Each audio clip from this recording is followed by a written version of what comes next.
Ain't about your bread and I can't fuck with ya. I thought you was 100, but you showed me 50. You said you was gonna ride, huh? And the coupe that's parked outside, that bitch looks so expensive. I bet it cut your eye, huh?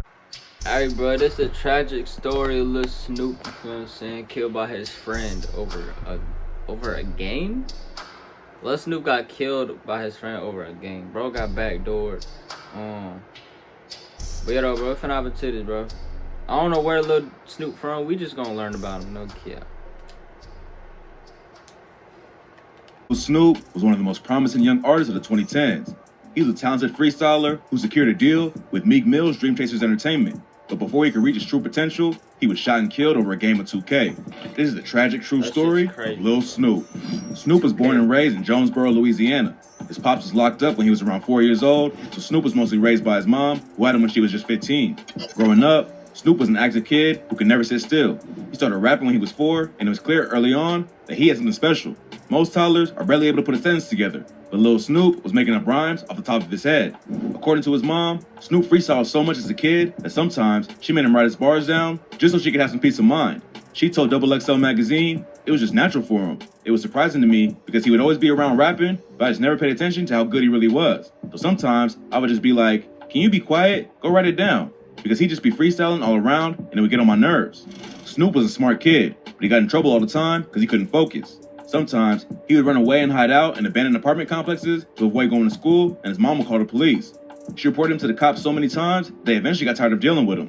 One time, she called a reporter missing, and the dispatcher told her, "Ma'am, he's not missing, he's a runaway." When Snupe was 8, he joined a rap crew in Texas and started recording tracks with them after school. Unfortunately, they kicked him out for some reason, but that didn't hold him back. According to his mom, it just made Snupe want to prove himself even more.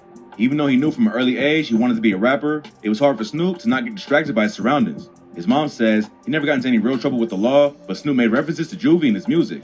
Everyone around knew Snupe had talent, but no one believed in him more than his mom. After he got kicked out of the Texas crew, she saved her money and started buying recording equipment piece by piece to support her son. She wanted him to focus on music and avoid getting sucked into the street life that got his dad locked up. The thing that really set Snupe apart from everyone else was his freestyles. He could spit bars off the dome for over an hour and never ran out of things to say. But unlike most dudes who get great at freestyling, his recorded verses were just as good, if not better. And when Snupe dropped his first project, 16 and Running in 2012, people started paying attention immediately.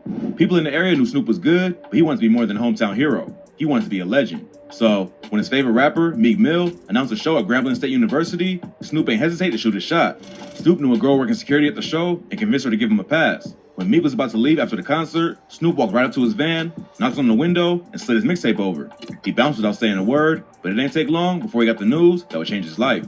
About 20 minutes after Snupe handed Meek his tape, he was riding around with his homies, laughing about the situation. Then, another one of their friends called him and said Meek had shouted Snupe out on Twitter. Snupe couldn't believe it, but he hopped on Twitter and saw Meek posting lyrics from his tape. Then Meek reached out himself and talked to Snupe over the phone. Snupe and the people around him knew he was skilled, but no one expected things to take off so fast. Established rappers get mixtapes from up-and-coming artists every day, so for Meek to respond to Snupe's tape so strongly said a lot about the quality of the music. A couple of weeks later, Snupe told his mom not to get him anything for Christmas because Meek wanted him to come out to Philadelphia. She brushed him off at first, then Snupe showed her a Greyhound ticket from Louisiana to Philly. She still thought it was weird that a massive artist like Meek would send a bus ticket instead of flying him out, but she took Snupe to the station anyway. Snupe's mom was working 2 jobs at the time and couldn't go with him, so she sent her son on a 36-hour bus ride to chase his dreams. Snupe was performing a rap battle for T.I.'s album release party. It wasn't until her son's funeral that she learned the true story.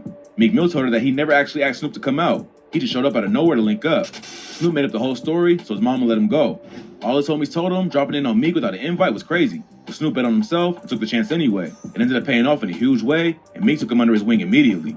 Showing up at a massive artist's doorstep looking for an opportunity ain't gonna work out 99% of the time. But Snupe was so talented that Meek had no choice but to take him in. He told Snupe about a rapper named Retro who wanted to battle him for 10K, and Snupe accepted the challenge without hesitation. Snupe stepped up and battled the dude in front of huge artists like T.I., Trey the Truth, and his new mentor, Meek. He easily dusted Retro and won the battle. Then the video of the whole thing went viral and put Snupe on the map. From that first freestyle, everyone knew they was watching something special. Meek Mill signed Snupe to his Dream Chasers label and started taking him around and showing the skills. Snupe dropped his debut project, RNIC, and everybody was convinced that he was the next to blow up. With this tape, Snupe showed he wasn't just a battle rapper who could freestyle off the dome, but a talented artist with a clear sound and vision. Everything happened so fast, Snupe barely had time to enjoy his success. He was on track to become a superstar. But then tragedy struck and cut his life and career short. 2 months after he dropped RNIC, Snoop was chilling at his friend's apartment in Louisiana. According to his friend Lil E, Snoop was playing 2K with a dude named Tony Holden. Tony and Snoop was putting bets on the games, but the situation got heated when Tony lost. So he pulled out a pistol and shot Snoop twice in the chest. Tony Holden was already on bail at the time, but he turned himself in and was charged with first-degree murder, armed robbery, and illegal possession of a firearm by a convicted felon. Lil E was picked up for manslaughter, but according to Snoop's mom, he was the one who actually pulled the trigger. Number one, Tony Holden did not kill Snoop. It was Edric Stewart. 3 years after Snoop's death, his mom did an interview with XXL magazine and gave her side of the story. She said that during the investigation, it was discovered that the bullets that killed Snoop ain't matched Tony's gun, but they did match Lil E's. According to her, Tony got 10 years for being a convicted felon with a firearm, not killing Snoop. The charge against Lil E was dropped, even though the authorities knew his bullet killed Snoop. What makes the situation worse is that Snoop's mom said Lil E was involved in another homicide later that year, which could have been prevented if the police did their job. She told XXL that the police left the crime scene unguarded, so people came through to rob the apartment and mess up evidence too. From what Snoop's mom says, it seems like Lil E caused the whole issue. Tony and Snoop wasn't even really heated with each other, but then Lil E allegedly escalated the situation and ended with Snoop getting killed over nothing. No one can say for sure what went down except the people who were there, but it's all definitely suspicious. Ever since Snoop died, his mom tried to keep his name alive and get justice for his death. She produced a documentary about his life to inspire other kids like him to make it out of the streets and follow their dreams, and also wrote a book about his story.